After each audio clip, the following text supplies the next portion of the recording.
right. Thank you, Austin. And thank y'all for taking a little bit of time to be here today. This is such an important topic, especially for managers, for leaders. Just show me a quick show of hands. How many of you supervise others right now? Okay. So I think this talk will be important both for those who supervise and if you don't supervise, because we're not there yet, but I think peer-to-peer accountability is something that really makes up a really strong team. And so just because I don't necessarily supervise, I can certainly support my colleagues, and I can offer resources that I have or resources that I come across. Okay, and so we're going to talk about several things today, and kind of the model of this is, we're used to that sort of once a year performance evaluation, right? Hopefully you've had one. Hopefully you have those once per year. Some of you may not, but I think our field and our industry is really moving towards more ongoing conversations about performance, and kind of nipping things in the bud or offering encouragement. And so we're gonna talk a little bit about that today, when things are going well and when things aren't going so well. Okay, so I think there's going to be some takeaways you can get. We're actually going to spend a little bit of time, maybe looking at some scenarios too, and practicing. Everyone in LEAP right now, our staff leadership program is like, no more scenarios.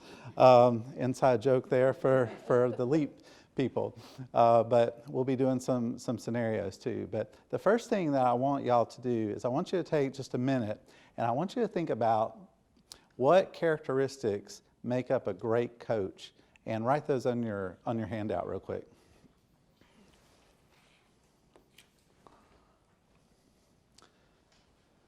So just the first three things that come to your mind when you think about a great coach.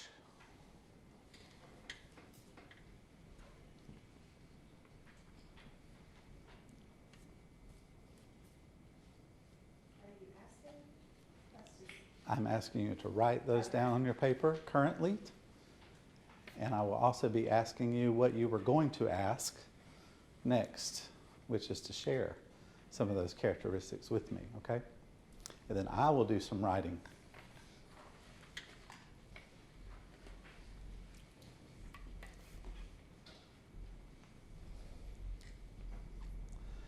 Okay, let's just start a little list here, okay? So someone just call out one of their characteristics. Effective communication, or effective communicator. Okay. So being an effective communicator. What's encouraging? Someone who empowers. Okay, y'all are on the E train right here. Encourager, empower. Support.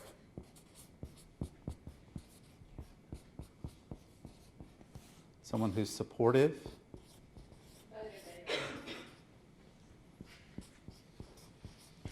A motivator. Someone who is willing to take risks, so a risk taker. A risk taker. Okay. Someone who can generate buy-in. Generate buy-in. That actually would include some of these other things on the list, right? Risk taker, communicator. Honesty. Okay. Clear-sighted.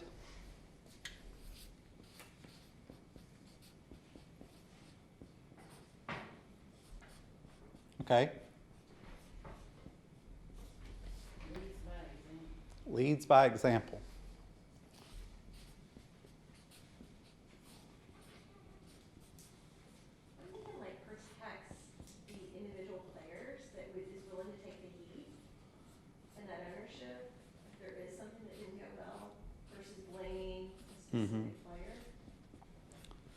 So kind of like a protector, I think is a good word.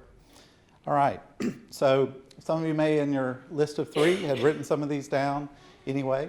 One thing I love about doing lists like this and doing lists this way is because we're amongst friends, we're amongst peers, and so as we look through this list, I could have done a Google search, right, and said what are the most effective characteristics of a coach, and I would have gotten a list very quickly.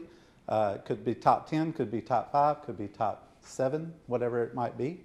And so when you look at this list that you came up with, that your peers came up with, just take each one of these for just a second and think about your own self, okay? So if you looked at this first one here and said effective communicator, so in your mind, on a scale from 1 to 10, do I feel like I'm an effective communicator, okay? So this is a little self-check for you. Do you feel like you're an encourager? Do you feel like you empower, your team? Do you feel like you can empower your colleagues when appropriate? Are you supportive? Are you a motivator? What's it take to be a good motivator?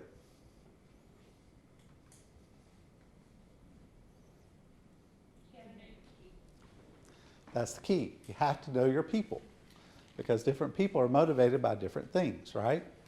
So we'll look into that a little bit.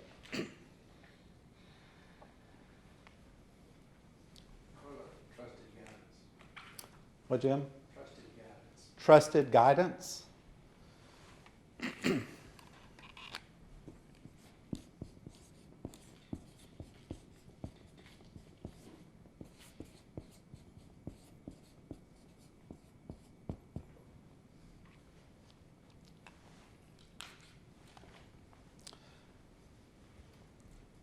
So some of the things on this list you're going to probably feel pretty good about, right? Hey, I'm a risk taker. I'm a good communicator. I lead by example. There may be other things on the list, though, that you might think, well, I might could work on that a little, right? So kind of make notes of each of those, either on your paper. I saw some of you taking pictures with your phone, so you can kind of reflect on that, and that's a good thing, okay? So just a real quick self-awareness exercise. So I'm going to move this over here real quick. So why does it matter, right? Why do we care about being, a coaching leader? Why do we care about having conversations around performance? Well, basically, there's at least 3 ways, right? The first thing is we're going to increase communication amongst our team, amongst our group. Because if we're having ongoing conversations about good things, bad things, that means we're obviously spending time with our team, okay? The second thing is it's going to kind of create and foster and build strong relationships amongst our team, okay? It's hard to spend time with people and not develop good relationships, okay? Especially if you're coming from this, in a coaching mindset, right? We're talking about characteristics of a good coach. So a lot of the things up there, effective communicator, which includes listening, right? Being supportive, being motivating, being encouraging, all those things. Part of being a coach too that we might not have listed up there is holding people accountable, right? And we'll talk about that a little bit more. But it's all about our motive too. So, if I have a good relationship with Amanda, for example, I can come and talk to her about, things she's doing well, things that she might need to improve, and she's going to be okay with that because we have a good relationship, right? The third thing is we want to catch things, or we will catch things when they are a snowflake as opposed to a snowball, right? So we'll catch things when they're tiny. How many of you have ever encountered a situation where something happened and you thought, I'm not going to say anything just yet. I'll say something, just not yet. I'll kind of see what happens. Did that situation get any better? Okay. Typically it doesn't. Sometimes it does. Sometimes it works itself out, but typically it doesn't. And so we just want to make sure that we're having those conversations, that we're building those relationships with our team, with our colleagues, and then we're going to be there to kind of catch things, when they're small, when they're snowflakes instead of snowballs. So I wanted to use, I think it always helps to have like real life examples You would probably agree. And so I want to introduce you to three people who work for me. They're kind of my team, and I said I'm going to use you during my presentation. They were a little nervous, but they said okay. They're fine with that. And then I said, well, I got to take your picture. No one likes their picture taken. But I finally convinced them. We got some Twizzlers in our office a couple of days ago, and so I kind of gave them a couple of those just to help motivate them, right? Help motivate it. So I want you to kind of listen to their stories, and as we're talking about these employees, I want you to do two things. One, I want you to kind of think about your colleagues, and I want you to think about sort of how your colleagues might identify with each of these employees, kind of where they would fit, who would be their best friend, right? And then I want you to think about kind of where you might fit in identifying with one of these employees, okay? So, meet my employees. This is Blake, all right? So, Blake is one of my team members.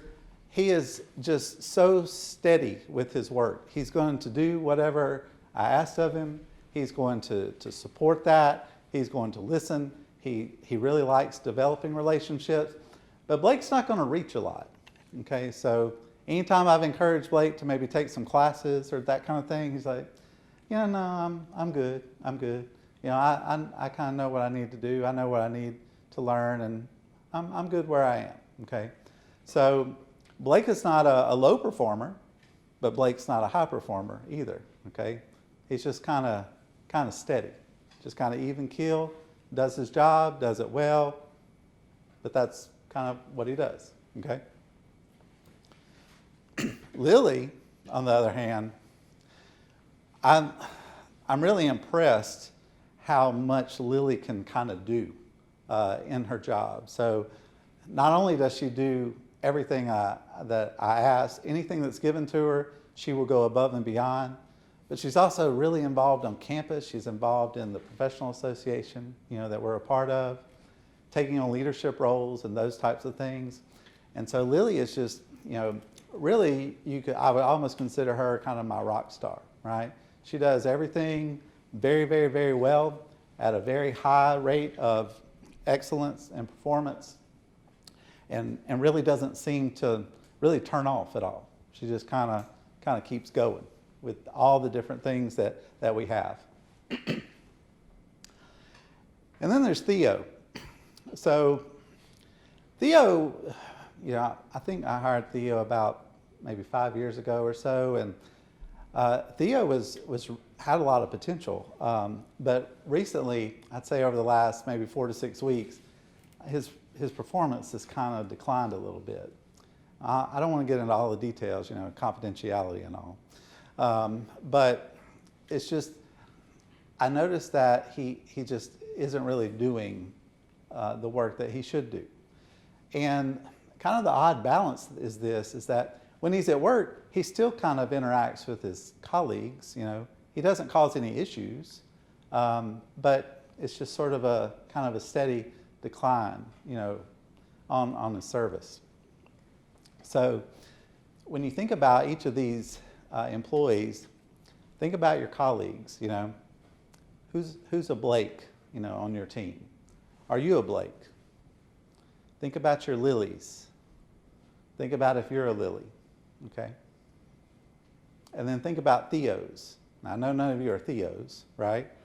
Because you probably wouldn't be here if you were. But you probably know some Theos. You might have some Theos on your team right now. You might have had some Theos on your team in the past. So kind of think about that just for a second.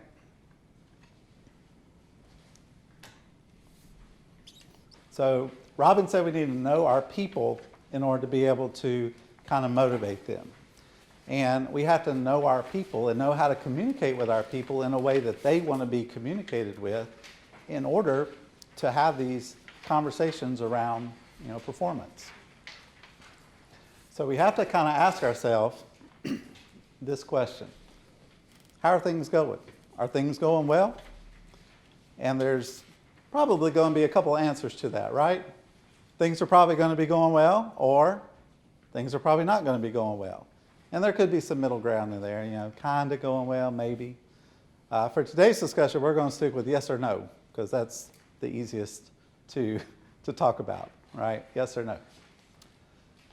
But no matter what the answer to that question is, if things are going well or not, you're going to want to do, again, at least these three things.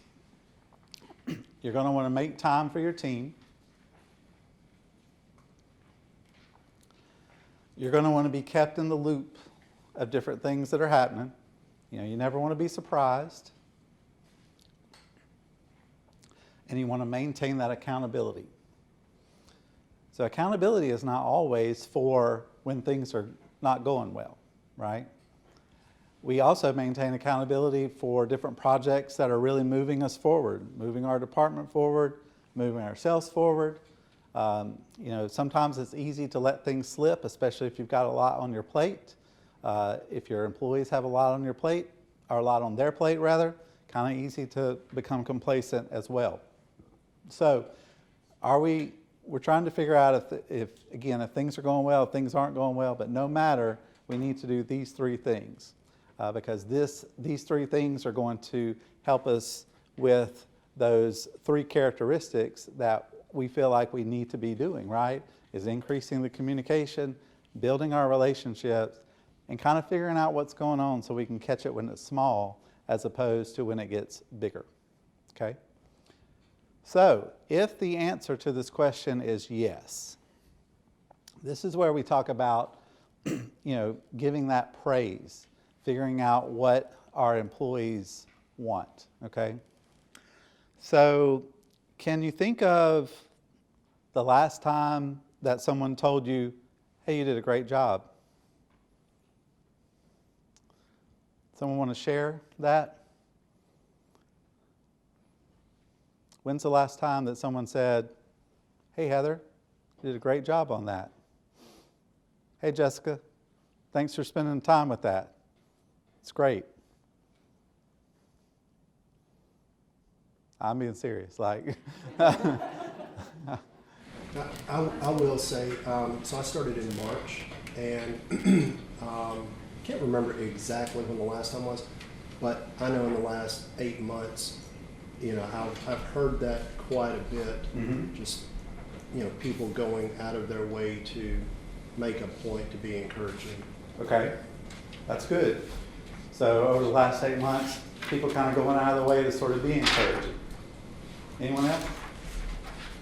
I have a situation where, we're located in two different buildings, but I do a lot of stuff remotely from the other building. And we were trying to meet deadlines and things that were coming up. And, I got copied on an email to the department head about how much I went out of my way to help them get what they need. Mm-hmm. That's good. So getting an email saying, copying the department head or to the department head with you being copied saying, hey, thanks for all you've done here, okay? The fact that not all of you are saying something and raising your hand and sharing, kind of poses an issue, right? How hard is it to offer encouragement to somebody? Is it hard? No? Okay. So if it's not hard, then just in your mind, why don't we do that often? It becomes a habit? Okay. Now when you say habit, Jim, do you mean it can be non-genuine too, or? In earnest. Okay. Okay. I mean, Jeremy appreciated me planting those quote marks up the hill when it was 100 degrees back in September. Right. Okay. Ed? Maybe we feel that it's a part of their job, and so if they do it well, then maybe we shouldn't need to praise them. I don't know. Okay. No. So we might see that, well, they're supposed to do that anyway, so why am I going to say good job for doing your job? Okay. I think it goes a long way. I know just for myself, my supervisor, we have monthly meetings, and every time we have a monthly meeting, we go over things, and she tells me what I'm doing great, Mm-hmm. and it helps me push even through those things that I'm not doing as well in. Okay. So every month the supervisor will say, these are things you're doing great, and that offers that encouragement. Okay. I think it's sometimes easier to appreciate what somebody else does for the department, team, whatever, when you know that you couldn't have done it yourself. Okay. Any other thoughts on that? Because when we get that praise, it's got to be genuine, right? Have you ever gotten praise that's not real genuine? I mean, obviously, you can tell, right? You know the difference. So it's got to be genuine. It can't be complacent, or it can't get complacent, great job again. Thanks for that. Thanks for doing that. I appreciate you. Okay? Sorry, Jonathan. I want to add that I think praise should also go both ways, so not just from top down, but from bottom up.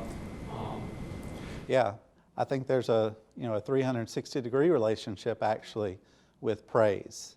So Jonathan again said that it shouldn't just be top down, it should also be, for me, up as well.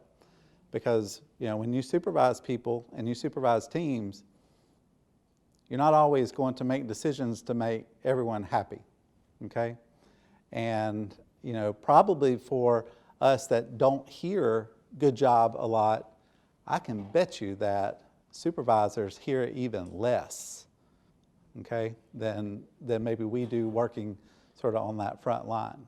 So in your talk, are you going to segregate praise and thanks? No. You're going to keep them together? I'm going to keep thank you and praise together because I think they're both forms of appreciation, in my opinion. And that's kind of what, in my mind, that's sort of what praise is. That would be the definition here, is just more appreciation. So thank you or a praise comment, okay? The other thing is how, you gotta be in tune to your employees and how they like to hear that praise, right? So there are probably some of you in this room that, if I called you out and had you stand up and, publicly said, thank you so much for doing that. You made a huge difference. You just want to slowly, curl up and say, why did you do that to me? Obviously you do not know me, right?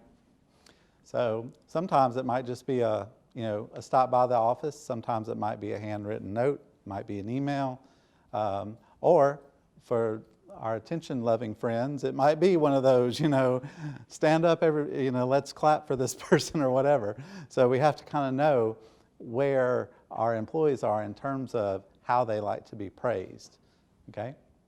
So sometimes when you do something that you felt like was ordinary within your skill set, and somebody praises you for it, sometimes that was nothing because it came natural within your skill set. And I know sometimes people have a hard time accepting praise for certain things that you did because of that. Right. But as employees, I think we all have to learn that when somebody thanks you or gives praise, it's like a gift, and you just have to accept it as such. Right. So whether it's kind of in our skill set or part of our job or not, when someone praises us and they're genuine, or thanks us and they're genuine, we learn to accept that. It's kind of like accepting a compliment, sometimes. Sometimes we're not real good at accepting compliments about ourselves either, Our VP, she goes out of her way to thank and appreciate to me everybody on all levels. She'll make sure she sends a handwritten birthday card. Right. Not just an email. And then when there's special days, she does recognize people for the work that they do consistently. Not just every now and then, she consistently does that. And it trickles down, I think, to the directors and then other people in the department. Right.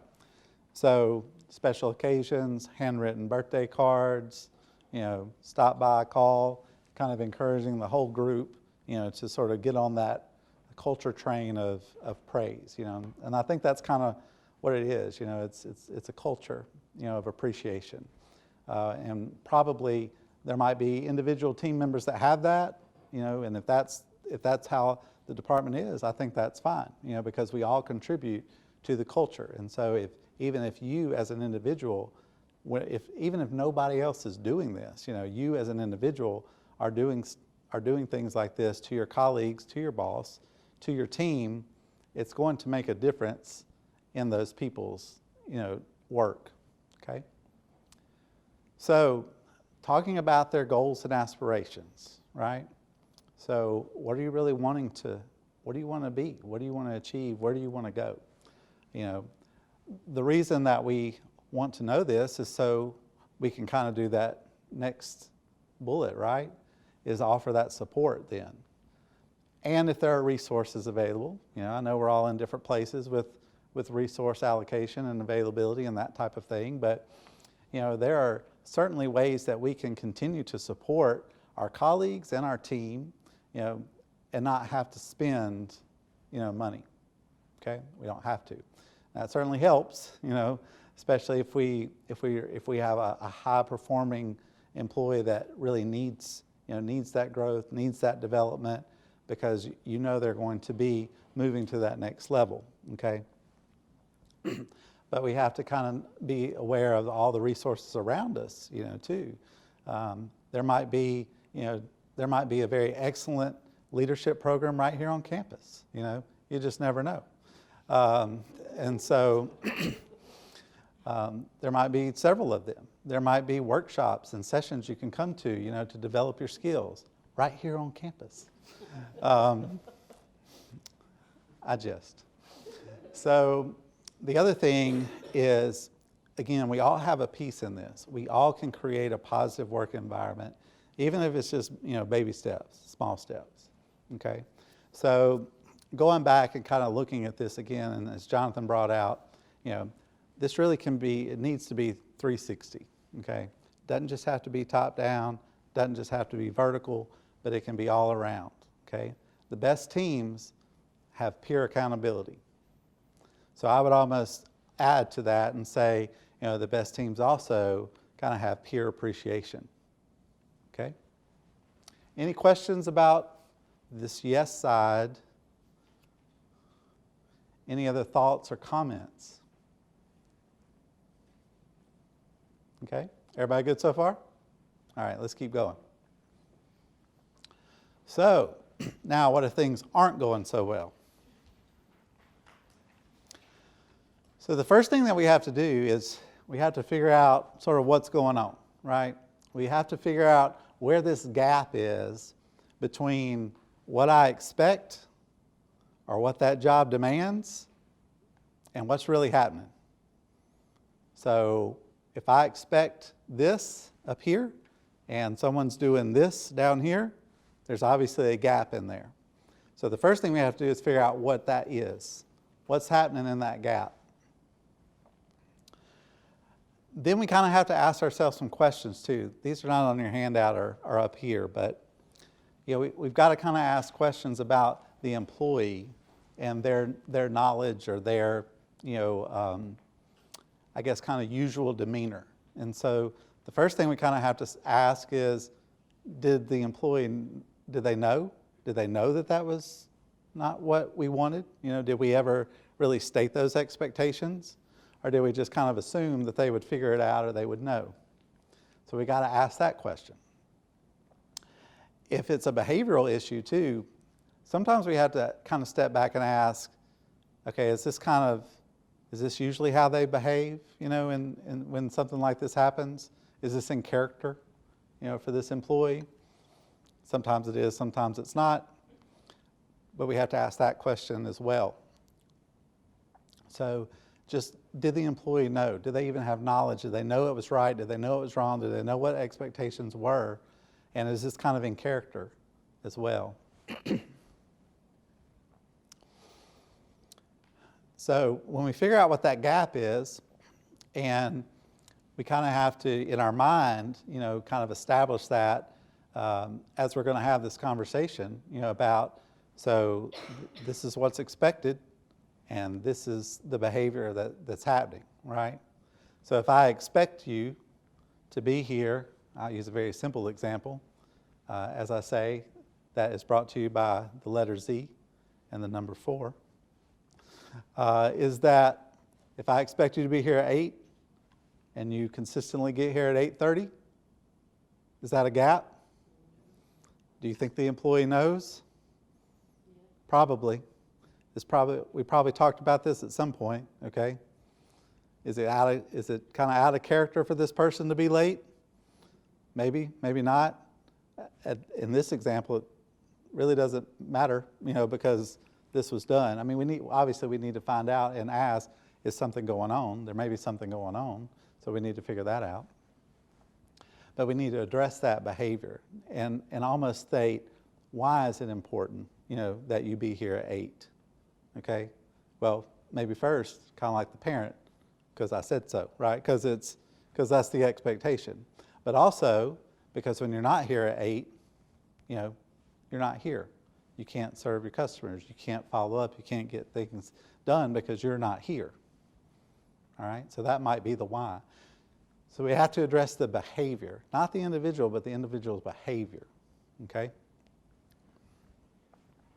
When we had this conversation, too, we have to get their commitment to improve. Okay? So you should be here at 8. You've kind of consistently been 8:30 for the past 2 months, as you see here in my documentation that I have. We really need you here at 8 because of all that stuff I just said. And so I need your commitment that you're going to be here at 8 from this point forward. Okay, gotcha. So when we get their commitment, then we kind of have to do that hard job of what? Keeping them accountable. Okay? So then we have to kind of keep them accountable. And we're not keeping them accountable so we can write them up and terminate them, right? I mean, that's not the reason we're holding them accountable. Now, that might be not a solution, but that might be something that we have to do on down the road, okay, depending on the severity of the issue. But we're holding them accountable because we're coaching, right? We care about them as an individual. We care about their performance. We care about the department, because we have a responsibility to that department, to MSU, as well as that employee, okay, that's in our care. So a lot of times when we talk about peer accountability, we talk about that does have to come from the top, okay? Because, have any of you ever tried to hold a peer accountable?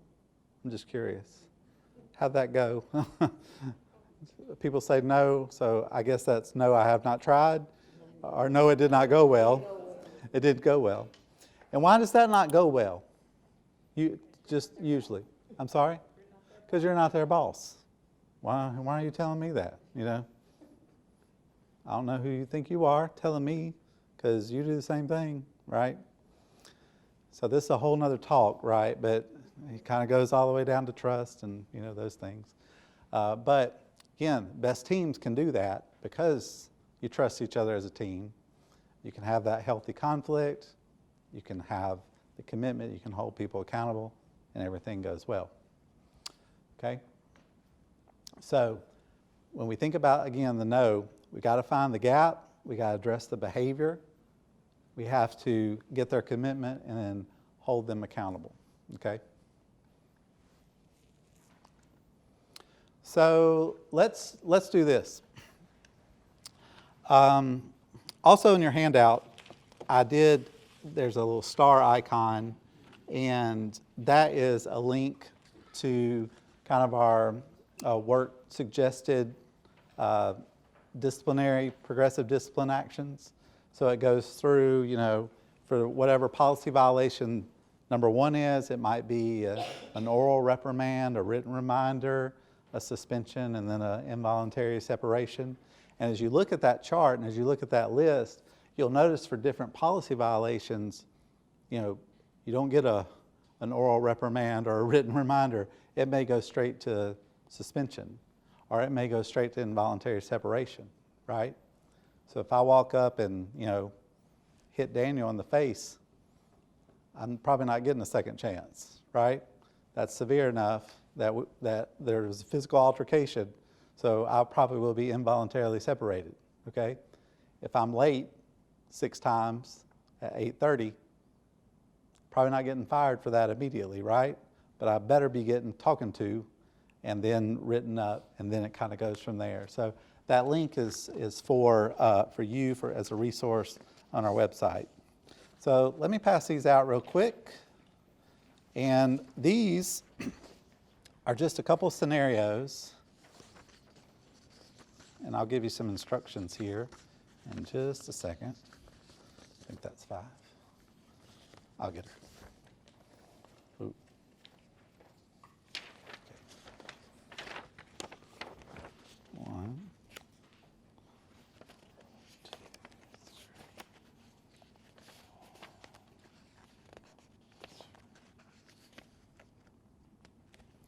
This is why I was not a teacher. All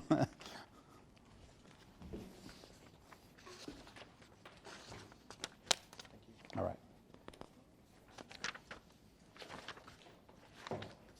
There you go. Okay. So I think what I want to do here, Pam, I got you one coming right here. So I think I want to split us like right here down the middle. So this half of the room, okay, is going to work on Lily's scenario. And this half of the room is going to work on Theo's scenario, okay? And so what I want you to do is I want you just to get into some small groups. It could be 2, it could be 3 of you all. And I want you to read the scenario. And then I wanted you to think about kind of how this conversation would start, okay? Because that's about all you can control in some ways is the starting of this conversation. We've had some discussions about that in other classes.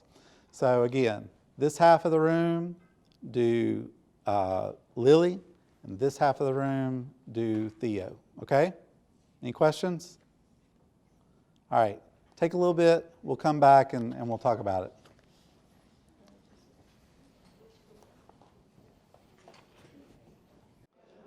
All right, let's kind of come back to the center here, and we will kind of have a discussion. So hopefully through your small groups, you kind of came up and talked to each other, kind of got some ideas strategically about how to approach each of these situations, okay? And so let's start with Lily. And so basically Lily has been in the department for about 3 years. You're impressed with her ability to perform her job at a very high level. Again, her involvement on campus and the professional associations is outstanding. She really wants to advance. You feel like her skill set would really complement yours as maybe a second in command. But here's the issue, is that there's really no opportunities for advancement in your department, and you really don't see any coming anytime soon either, okay?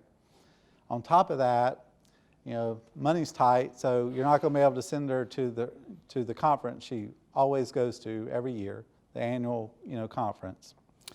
And you got to kind of break the news and let her know these things. So you got with some trusted colleagues because you're meeting with her next week to talk about these things. And so how do you approach that? How do you do that? So just someone over here on this side of the room, start this conversation. I always say you have to be honest. Okay. You have to let her know how much you value her as an employee and that you yourself recognize that there's not currently an opportunity for advancement, but there might be one down the road. But you need to, you try to find ways to encourage her to continue to grow in her leadership and in her professional abilities and skills, but maybe not so much as growing away from the department or the unit. You be honest and let her know that we've had budget cuts and money's tight, or your allocations have been shifted in a different direction, so you had to cut here and add to here. And while you understand that it's frustrating that she's not going to be able to go, maybe there's a way that she could still attend virtually, Okay. And see some of those sessions that she was interested in, or you understand that she is part of the leadership team of this association. That's the word I'm looking for. Association she's a part of, but you know, just you have to be honest. Okay, so paraphrasing that, just being honest with her, you know, letting her know that she's a valuable member of the team. Just, you know, the money's tight, can't let you go this year, but we're going to kind of tap into other ways. So, question for everyone: do you think Lily takes offense to that? Okay, someone's saying yes, someone's saying most likely. Well, our little discussion back here, we really thought that, you know, if you have a good relationship with this employee prior to this coming up, that totally changes the dynamic. If you are not engaging with your employees, whether they're your counterparts, your subordinates, what have you, prior to this, it makes these conversations a lot more difficult because you don't have that trust factor. We Okay. all put this together. So the relationship, surprise, you know, comes into play. If I don't have a good relationship with this person, then this discussion may be a little bit more awkward, you know, than it should be. You know, we don't really know, I guess, you know, again, Lily is up on the screen, you know. We don't know how she would react. I guess sort of just my thought is that I don't feel like that she would really hold a grudge too much because she's kind of uber professional as it is. I feel like she's going to continue to work at a very high level, just again because of she's probably more motivated intrinsically than, you know, by outside factors. Just thinking here. What about y'all? What'd y'all do? What'd y'all think? I think we said pretty much the same thing as that other group, but I think, like what you were saying is she would take it well, because if you are honest with her, she's going to understand and have that full knowledge. Mm-hmm. And, you know,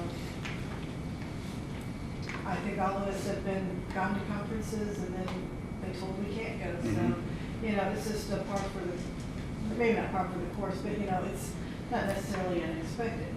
You can't always take it for granted unless you have a grant in your own funding that you're going to be able to go to those things. Okay, so again, just to recap, you kind of think the same way of just kind of being honest. You know, hopefully there's other ways that we can develop. You know, this person thinks again that she'll continue to be a good performer, and so that's probably a good recap for Lily. You know, is there a risk that Lily is going to grow out of your department? Yeah, sure. I mean, always the case, right? Now, while again, that might hurt us as a department, you know, to lose Lily, or it might be perceived that way. I mean, this could also be perceived, you know, as a win-win too, you know. I mean, if the department that you're in, you know, constantly, or maybe not constantly, but has people kind of growing out of it, you know, and going on to bigger things and better things, that's actually, you know, I mean, again, while it's not probably the best for your department, it shows that your department's kind of creating that, you know, growth environment and that growth culture. And so not necessarily a bad thing overall, okay? All right, let's talk about Theo. So Theo has been with us for 5 years. And as we said, you know, things were going pretty well for a long time. You saw a lot of potential, or you thought you did. And then, you know, about 4 to 6 weeks ago, Theo starts being late a couple of times a week. He starts forgetting really important tasks. He even was a day late, you know, turning something in to me. Kind of a major thing, major project. You've also got, not a lot, but just 1 or 2 complaints about, you know, customers of him not returning emails or phone calls, that type of thing. And the trickiest part to me, again, is that he's still semi-engaged with his colleagues. He's not causing a lot of problems. He's not staying shut out or shut down or shutting his door or whatever. He still, you know, talks and gets along with people, but it's just like sort of this steady decline of things. So let's start with a group over here. I know we've got 4. So Ed? Yeah, so we were kind of thinking maybe first start off the conversation saying, you know, praise him for his achievements and being in the department and all his experience so far, and then kind of get to the point of, you know, him declining his performance, kind of don't beat around the bush. Talk about him being late a little bit. Ask him maybe, hey, is there some personal issues at home, maybe some family issues that is causing you to be late? And then talking about the emails or voicemails, with advances in technology, if Theo is in his elderly years, like the slide shows, then maybe he's not able to keep up with figuring out emails or answering the new technologies of the voice call, cell phones and stuff So like Theo that. is 26. Oh. We prematurely grad. It just grade early. Give us the information about the hospital. That was kind of some of the things that we were talking about that, still kind of praise him because he is engaged, but he's not causing any issues, but there are some areas that need to be improved on. Kind of go through your scenarios of, these are the gaps, this is the attitude that we need to correct and try to change, explain the job outcomes, and then try to hold them accountable for it. Okay, so try to offer some type of praise up front, but then address those behaviors kind of one at a time. It sounds like it's sort of the strategy there. I think it's very important to try to, figure out if there's something going on. There's kind of a thin line, a fine line between, getting too personal with things. So we kind of have to be aware of that. But if something is brought to our attention, or if we observe something, we can offer resources. For instance, like our employee assistance program, EAP. So we have some resources that way. But it sounds like you're just sort of being direct and sort of saying one at a time. I do think it's important to, again, not only for the being late, but, is there something going on all the way around? So is there something going on that's not, allowing you to call, not allowing you to follow up on your customers? It might be that Theo feels like his workload is just like whoosh. So is there something we can do to disperse that, or is it in his head? I mean, we got to be careful. Got to kind of balance that out. Okay. What about Jonathan and Jessica and Jim and Jeremy? Jim, Jessica, Jonathan, and Jeremy. Boom. All right, so we talked about kind of some of the same things, showing some empathy, really talking to them to see what's going on. You don't necessarily know, we're not given what's happening with them. But also, we talked about the accountability, maybe sitting down with them, seeing if we can develop a plan, if the severity of what's missing is that great, developing a plan, maybe change the scope of work or whatever. But it all kind of comes out of that conversation that they have to kind of see what they can do. Okay. So trying to create some empathy, or have some empathy, not create it. Try to have some empathy for the individual. And then something that I heard that was a little bit different was just addressing those behaviors and developing a plan to address those behaviors and figuring out, again, sort of the underlying issue and core. Do either of you have anything kind of different than that? I mean, you can talk. I'm not trying to keep you from talking, but. Focus on empathy as well, but also that, to put yourself kind of in their position and think, how would you feel, or how would you want to be addressed if that was you, and I do think there's something personal or maybe work related going on, so just trying to get to the bottom and figuring out what has changed that all of a sudden he's not performing like he was. So maybe putting yourself in their shoes, again, to an extent, very, very fine line there that we've got to be aware of, whether we're going team members or whether we're going, management down in that regard. Jim? So what if you discover a really deep, serious problem in that conversation? What would be the step there?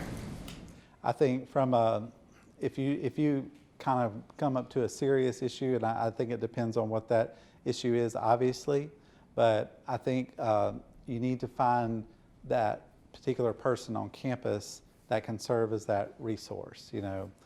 So I hate to give the it depends answer, but it does. I think obviously your HR generalists are there to serve as a resource, whether it's if it's an employee relations type of issue, if it's something more emotional or that kind of thing, I think they can then guide you to another resource where we may not be skilled, to necessarily help with that directly, but, we have a whole network of professionals at the university and outside the university. So when you uncover what that is, it's really serious.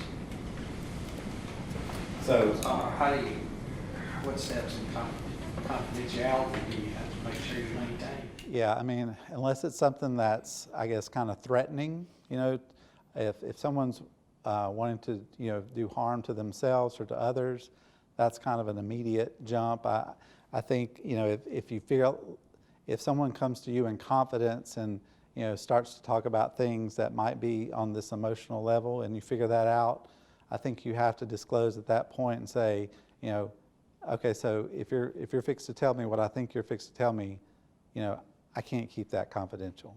You have to be a responsible employee, to give that information to the appropriate person. Okay.